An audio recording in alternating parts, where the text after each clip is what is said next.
I ended my 10-part documentary about the fall of the Cabal with a promise. A promise to dive deeper into the story behind the darkness in this world we live in. What happened? How did we get to this point? Who is the Cabal? And what is their exact agenda? Are you ready to go further down the rabbit hole? Well, fasten your seatbelts, for this is going to be one heck of a ride. Those who rule the world, those truly in command, are referred to as the Illuminati or Cabal. Not many people are aware of their presence, let alone their identity. We have grown to believe that our countries are ruled by presidents, by kings and queens and governments. But the truth is, these are mere puppets on a string. Who pull the strings? This small yet mysterious and elusive group that forms shadow governments and who play the world and all of humanity like gods playing chess. Is the Cabal for real? Or is it just a myth, blown out of proportion by conspiracy theorists looking for a common enemy? The Cabal is very real. The evidence can be found throughout history, abundantly. This story covers thousands of years. It is crucial information to understand the modern-day Cabal and the evil we are dealing with. Not only that, it is the only way I can possibly reveal to you the best kept and most shocking secret in the history of mankind. Let's go all the way back in history to the most ancient civilization on Earth, Sumer. Ancient Sumer, 7 millennia ago.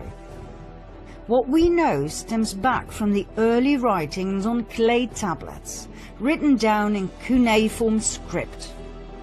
The Sumerian civilization was a highly developed and advanced society with grand cities, temples, and pyramids.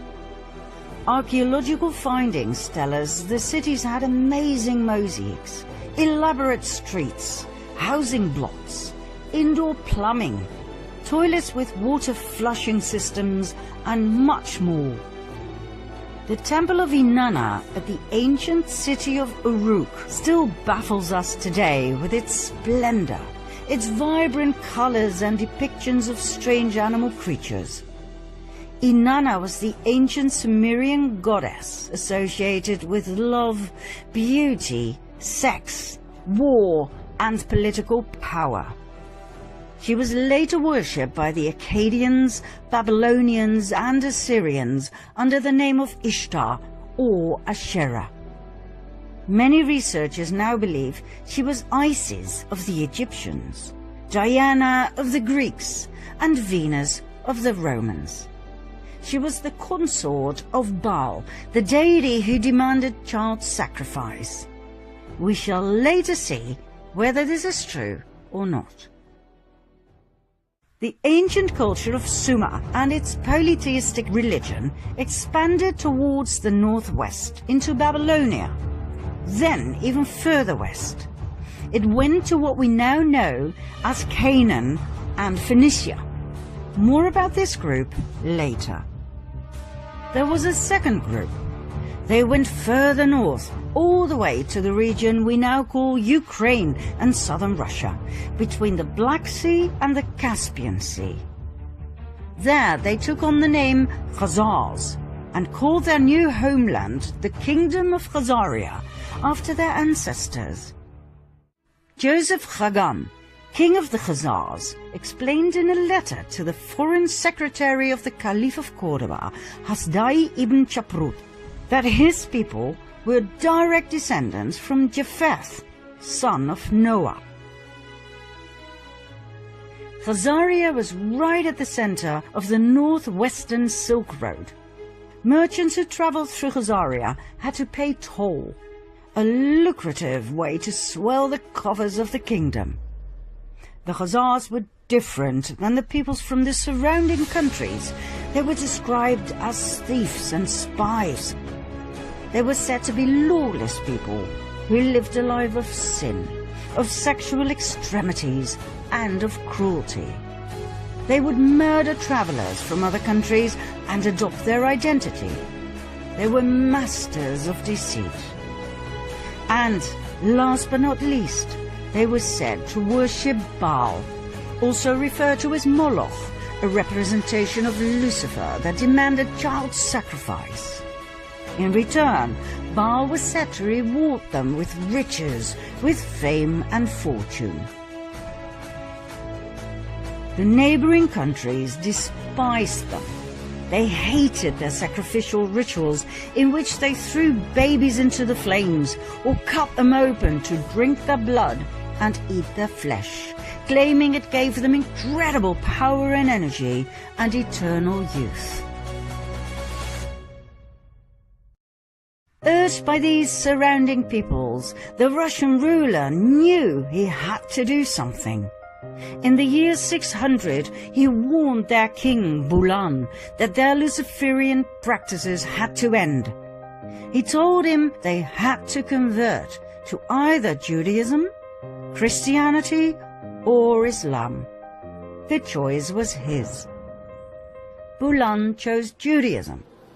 But he did not really convert. He merely took elements from Judaism and forged them into his own Luciferian belief.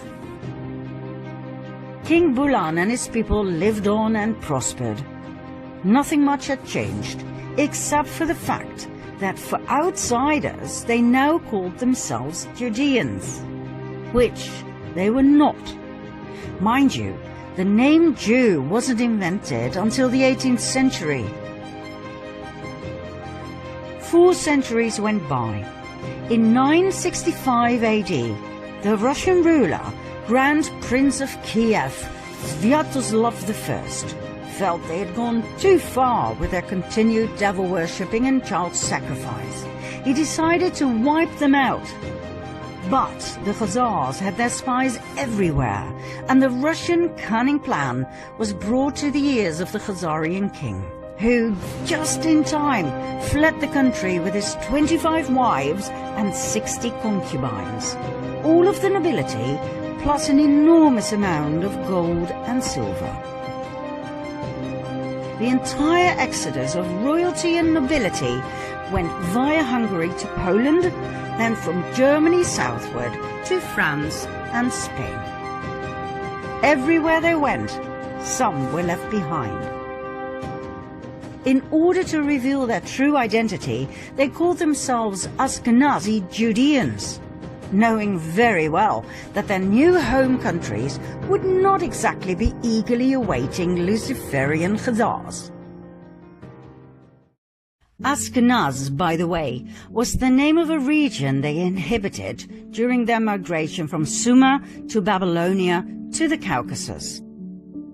Like all regions at that time, this one too was called after the descendants of Noah, Ashkenaz being a grandson of Japheth and great-grandson of Noah. Now don't worry, you don't have to remember any of this. We just need to tell you from a historical point of view. It does explain a lot though, as Japheth, son of Noah, had 2 grandsons, Ashkenaz and Togarma, who became arch-enemies according to rabbinic literature. Now the people we are dealing with here descended from Togarma, yet they adopted the name of their arch-enemy, Ashkenaz. Why? We will soon find out. Just remember this, it was all by design. The Ashkenazim settled in their new homelands and swore to rebuild their empire. In no time, they built up an empire of wealth and influence. After all, they were the royalty and nobility of the ancient bloodlines of Sumer and Babylonia. They had the startup capital, so to speak. They swore to take revenge on Russia, the country they had been expelled from. Their revenge also stretched out to the Jews, as in the original people from Judea. Why? Because back in the time of Princess Jezebel, during a situation in which 2 deities were challenged, they chose Yahweh over Baal. That was their death sentence, as the Khazaria and Ashkenazim would never forget nor forgive. Within a few years after they had settled in Europe, they formed an absolute master plan. A plan so big, so intelligent, and so evil, it would change the fate of the world forever. One of the Khazarian families that had joined the exodus from Khazaria was the Rothschild family. That's right, the Rothschilds I talked about in part 2 of my previous series. They settled in Frankfurt, Germany, where they became wealthy and powerful through trade and banking. They called southern Germany Ashkenaz, as a tribute to their ancestry. They offered notes to travelers who left behind their gold and silver, safely stored in the vaults of the Rothschilds, banknotes against deposits. This way they collected an unprecedented amount of riches that, combined with the interest they received, were further used to extend their wealth and thus their power. Meyer Amschel Rothschild had 5 sons who became powerful bankers in 5 large cities: Frankfurt, London, Paris, Vienna, and Naples. In no time, they gained financial power over all of Europe. They became the personal bankers of kings and queens. They even became the treasurers of the Vatican.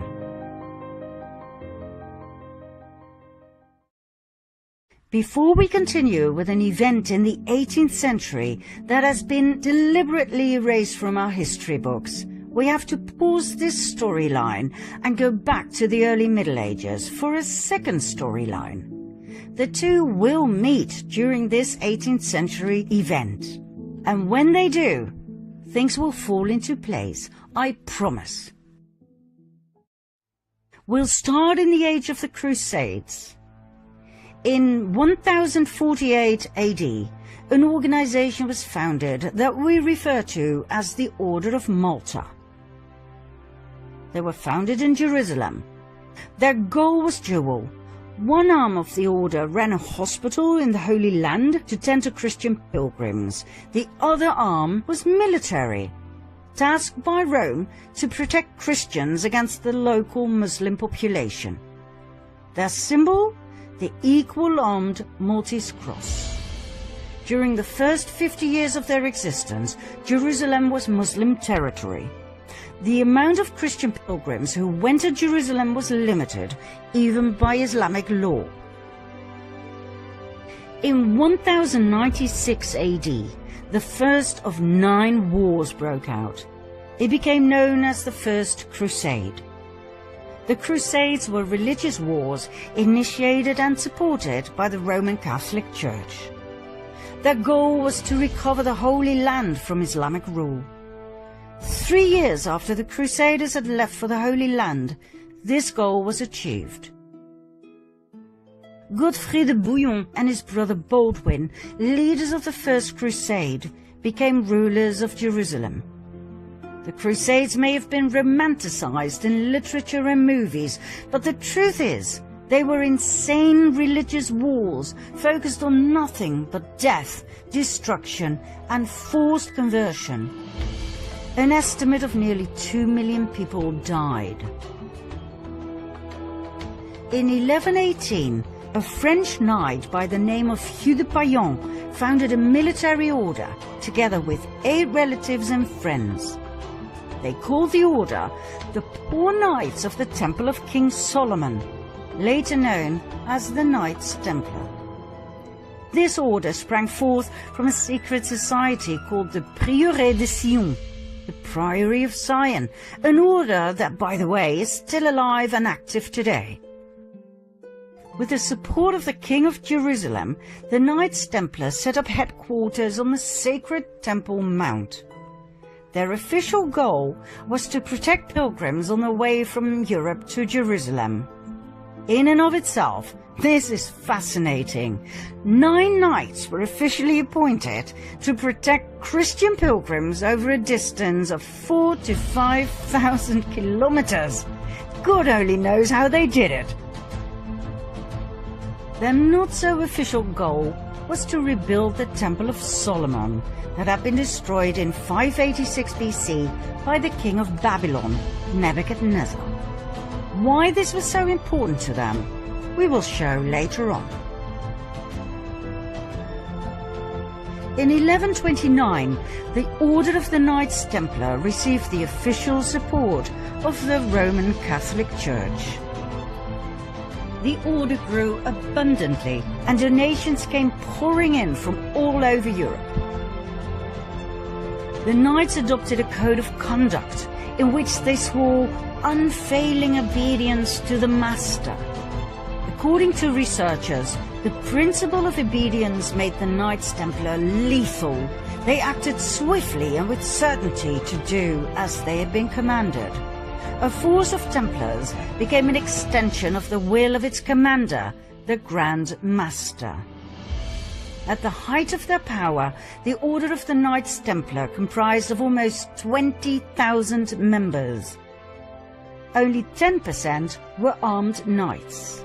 The other 90% took care of infrastructure and logistics. Even though the knights had sworn to a life of poverty, the order was excessively rich, owning large plots of lands, farms, vineyards, mills, horses, arms, equipment, the island of Cyprus, and an impressive fleet of ships. All the way from Europe to Jerusalem, in every city, they had monasteries, castles, churches, universities. They were so powerful they did not need to obey local laws. They could pass freely across all borders. They didn't have to pay taxes, and they were exempt from all authority except that of the Pope. Furthermore, everything they took from the Muslim population that they subjugated and murdered on their way was given to the order. Did they have these privileges in writing? Oh yes, Pope Innocent II took care of everything by signing the papal bull Omne Datum Optimum in 1139. All the order had to do was swear obedience and allegiance to the Pope. There was one area, though, in which the Templars truly excelled: banking. They had a network of banks in many countries that enabled pilgrims to deposit assets in their home countries and withdraw funds in the Holy Land. By the 13th century, the Templars had become such competent and trusted bankers that European kings and nobles who embarked on crusades to the Holy Land often forwarded large cash sums to the Templars that could be withdrawn later so they could pay their armies. The Templars even gave out loans to rulers. They excelled in everything they did, for which they were overloaded with donations, gifts, fame and fortune. However, in the early 14th century, the Knights Templar met their final destiny: King Philip IV of France. This man was heavily indebted by the order. When he asked for even more loans, the order refused. King Philip decided it was time for the Knights Templar to meet their maker. On Friday the 13th of October 1307, a multitude of knights were arrested, including their Grand Master, Jacques de Molay. After years of imprisonment, he and many others were burned at the stake. Medieval documents state that Molay called out a curse over the king and the Pope, Clement V, who had failed to protect them against the wrath of the king, and who had even dissolved the order through his papal bull, Vox in Excelso. Although the Pope dissolved the order, he did not formally condemn it, which would have been normal in those days. 1 month later, Pope Clement died. 8 months later, King Philip died. Ironically, the Pope's body was burned to ashes by a fire that was caused by lightning that struck the church where he was lying in state. The king died of a stroke he suffered during a hunt. But, contrary to what our history teachers have told us, the Order of the Knights Templar did not end here. New orders were founded with new names that were basically the continuation of the Knights Templar. Think Military Order of Christ in Portugal, Supreme Order of Christ in Italy, and so on and so forth. In every European country, the Knights Templar simply lived on the way they had, as if nothing much had changed. Only the order names had. The Order of the Rosicrucians appeared, founded by Christian Rosenkreuz, a German aristocrat. Was it connected to the Knights Templar? Absolutely. The sign of the equal-armed cross of the Knights Templar was combined with a rose. It can be found in medieval churches across France, Spain and Portugal. Yet another secret order was founded in 1534. 2 centuries, 2 decades and 2 years after the official dissolution of the Order of the Knights Templar, the Jesuit Order. The Jesuit Order was a Catholic religious order founded in Paris. Make no mistake though, the Jesuit Order was not an order of pious monks worshipping Jesus from within the walls of their safe monasteries.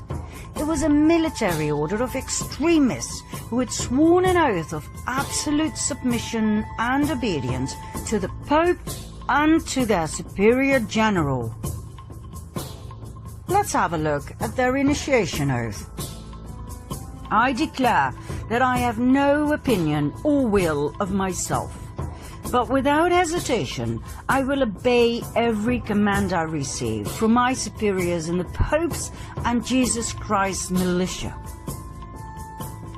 I promise further and declare that when the opportunity arises, I will conduct a ruthless war, secretly or publicly, against all heretics, Protestants and liberals, as I am instructed to do, to exterminate and destroy them of the whole earth, and that I will not spare age, sex or class, and that I will hang up, burn, boil, cook, peel, strangle, and bury these shameful heretics, rip the stomachs and wombs of their wives, and crush the heads of their children against the wall, for the purpose to destroy their horrible race forever.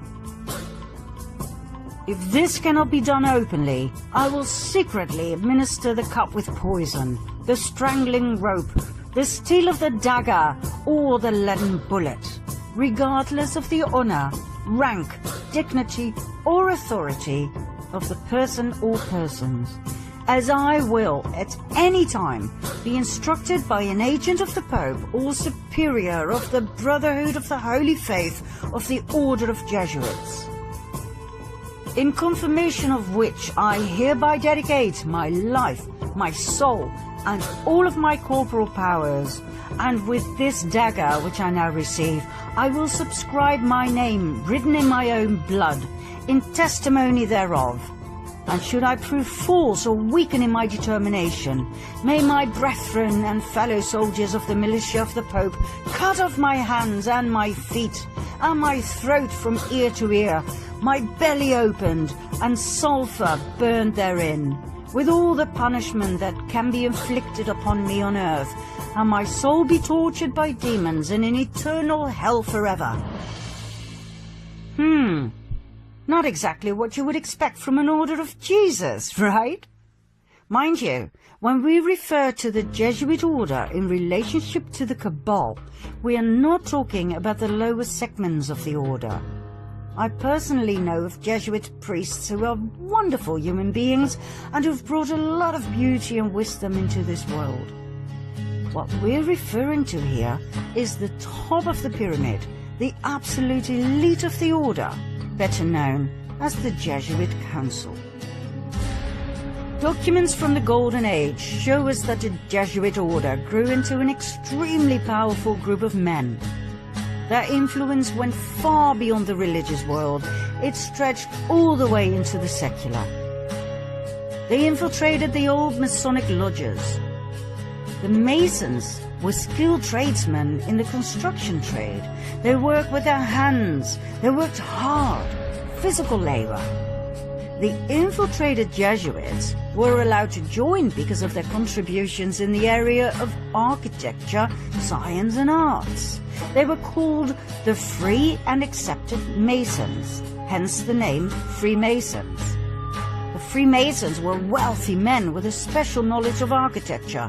It is known that they were especially interested in the Temple of Solomon, just like the Knights Templar. Furthermore, they were focused on the preservation of esoteric knowledge, for instance about the Cabal.